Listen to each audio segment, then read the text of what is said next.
Olá, pessoal. Continuando a nossa aula, a gente vai começar a falar agora do cone do Rio Grande. Ele é uma feição sedimentar que está diretamente associada à Lagoa dos Patos.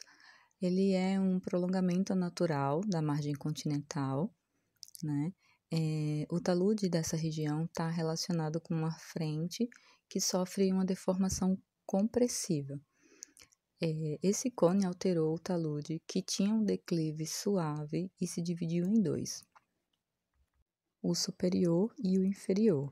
Em subsuperfície, tem uma sequência estratigráfica de depósitos gerados por processos gravitacionais, né? A gente pode também observar alguns paleocanais, onde a drenagem continental ocorrida, né, quando o nível do mar era mais baixo, formou esses canais regressivos que, quando o nível do mar foi aumentando, eles foram sendo afogados, né? Eles representam os canais de diversos paleocanais de diversos rios, do Jacuí, Camaquã, né? E também a gente pode observar os seus paleodeltas na forma de leques um pouco menores.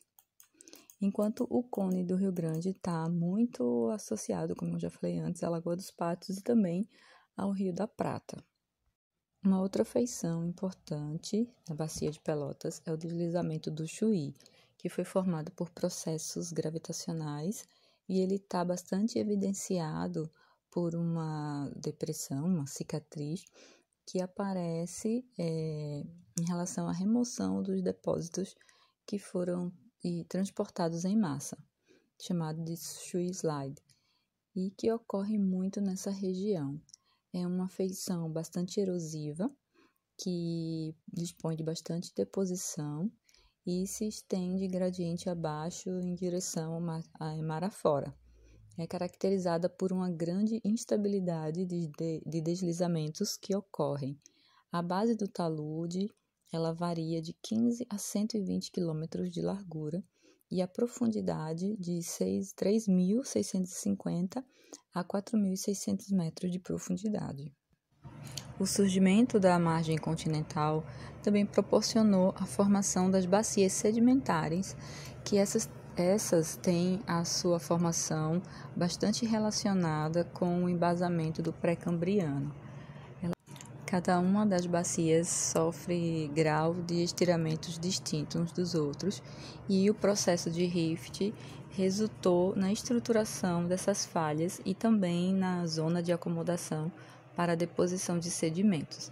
O sistema de falhas compartimentou os depósitos de sedimentos em diferentes graus de estiramento, que foram compensados por uma deformação que pode se estender em direção ao mar adentro. Especificamente, no caso da Bacia de Santos, a localização dessas falhas ela está muito relacionada com a ocorrência de diápiros de sal.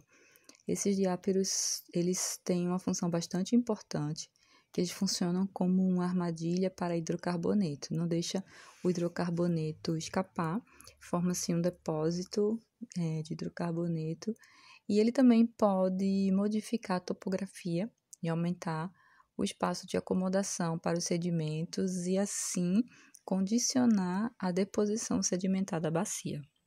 No caso da Bacia de Campos, no Rio de Janeiro, a bacia sedimentar ela abrange subprovíncias geológicas que são bastante importantes, né? Já a Bacia de Santos, ela compõe o platô de São Paulo, né? E está muito relacionada à composição e à formação e arcabouço estrutural do embasamento pré-cambriano. Esses fatores, eles determinaram as características geológicas dessas bacias, né? Elas sofrem graus distintos de estiramento, como já foi falado, né? E o processo de rifteamento resultou numa estruturação dessas falhas e do tipo antitécnicas e sintéticas. Falando um pouco da Bacia de Campos, ela é caracterizada também pela presença de muitos diáporos de sal, que são estruturas na forma de domos, de sal. Essa estrutura ela funciona como uma armadilha para hidrocarboneto, por isso elas são muito importantes, para que as reservas de hidrocarbonetos sejam mantidas, né? Elas não deixam o hidrocarboneto escapar.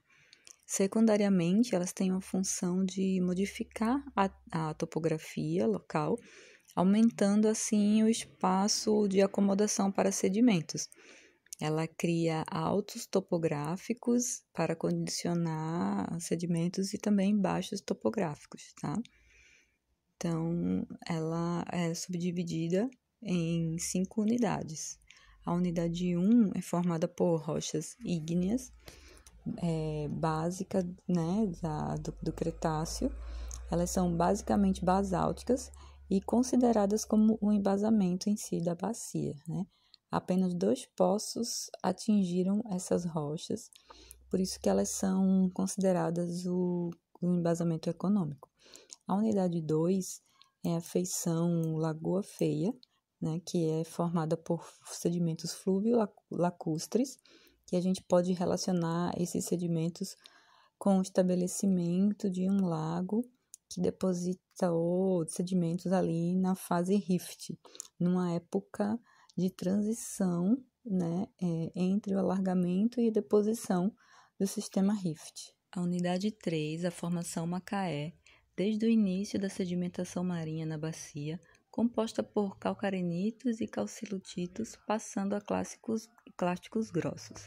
A unidade 4, formação Campos, com folhelhos de águas profundas e arenosos turbidíticos.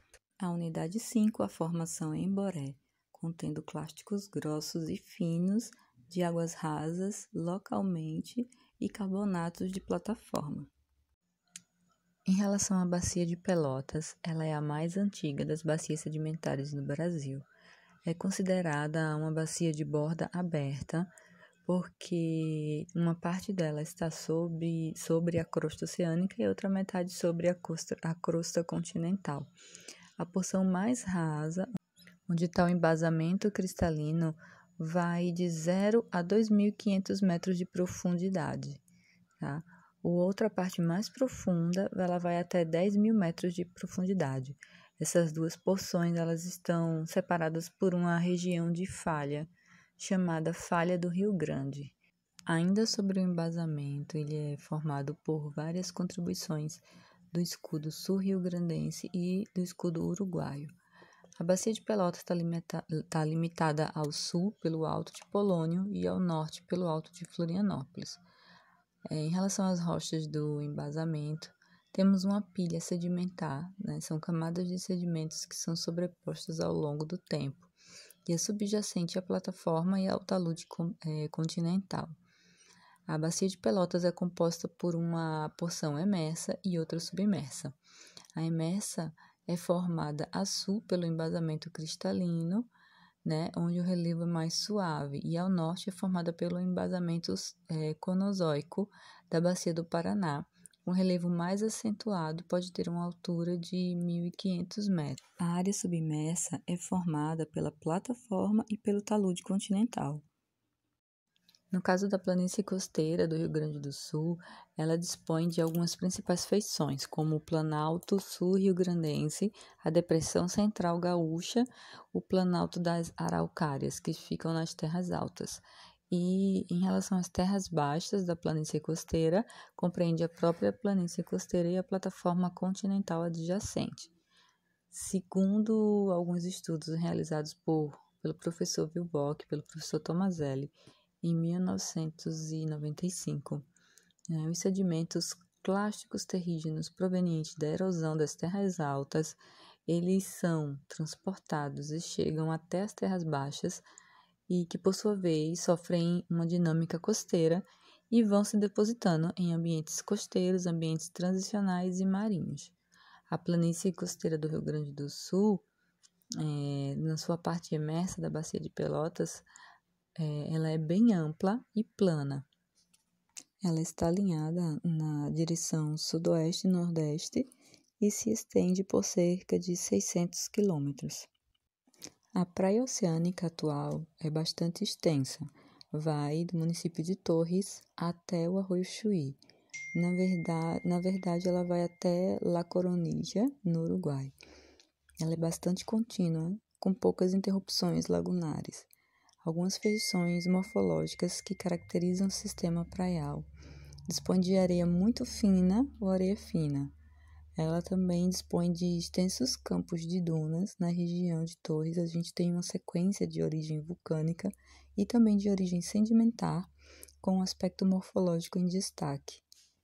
Em relação à compartimentação geomorfológica, o professor Vilvoc e Tomazelli dividem em algumas partes: a planície aluvial interna, a barreira das lombas, o sistema Laguna Guaíba-Gravataí, a barreira múltipla complexa, que é o sistema Laguna-Barreira, e o sistema lagunar Patos-Mirim. A parte submersa da Bacia de Pelotas é formada pela plataforma e pelo talude continental, e tem uma superfície plana com algumas irregularidades.